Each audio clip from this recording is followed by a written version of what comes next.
મિત્રો હું અત્યારે ઊભો છું ઓડિશાના ફેમસ પુરી બીચ ઉપર અને અહીંયા થોડી વાર ટાઈમ સ્પેન્ડ કર્યા પછી હું જવાનું છું ઓડિશાનો કલ્ચરલ શો જોવા માટે જે આગળ ઓ ભાઈ હવે તો લોકોને ઉલ્લુ ના બનાવશે યાર. કટ ભાઈ ઈચ્છા તો મારી પણ છે કે હું ઓડિશા જઈને મારી ઓડિયન્સને એક રિયલ કલ્ચરલ એક્સપિરિયન્સ આપું, તેનું ફૂડ ટેસ્ટ કરું, તેના અટ્રેક્શન્સ મારી ઓડિયન્સને બતાવું, પણ મેં હમણાં જ યુટ્યુબ ચેનલ સ્ટાર્ટ કરી છે અને અત્યારે હું ત્યાં જવાનું અફોર્ડ નહીં કરી શકું, એટલે આ ગ્રીન સ્ક્રીનથી બતાડું છું યાર. ઓડિશાનું કલ્ચરલ પ્રોગ્રામ એક્સપિરિયન્સ કરવા જવા માટે ઓડિશા જવાની જરૂર નથી ભાઈ.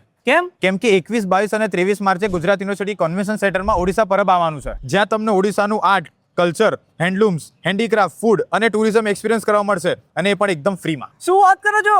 જો તમે પણ મારી જેમ અમદાવાદમાં બેઠા ઓડિશાને ટ્રુ સેન્સમાં એક્સપિરિયન્સ કરવા માંગતા હોય તો આ રીલ સેવ કરી લેજો. ઓડિશા પરબમાં તમને ઓથેન્ટિક ઓડિયા ક્યુઝિન ટેસ્ટ કરવાનો મોકો મળશે, જેમ કે પૂરી ખાજા, છેનાપોળા, રસગુલ્લા, પખાડા અને દહીંવડા. એ ઉપરાંત 21, 22 અને 23 માર્ચે થનાર આ ઇવેન્ટમાં તમને ઓડિશાના હેન્ડલૂમ્સ, ટેક્સટાઇલ્સ અને ક્રાફ્ટ નિહાળવાનો મોકો મળશે અને સાથે જ કલ્ચરલ પરફોર્મન્સીસ અને ટ્રેડિશનલ મ્યુઝિક સાંભળવાનો મોકો પણ મળશે. ખાસ વાત તો એ છે કે ઓડિશા પરબમાં તમને બારેહી પાણી વોટરફોલ્સ, બ્લુ ફ્લેગ પુરી બીચ, જગન્નાથ મંદિર અને ઇકો રિટ્રીટ કોર્નર જેવા ઓડિશાના ઘણા બધા ટુરિસ્ટ સ્પોટ્સ વિશે માહિતી પણ મળશે.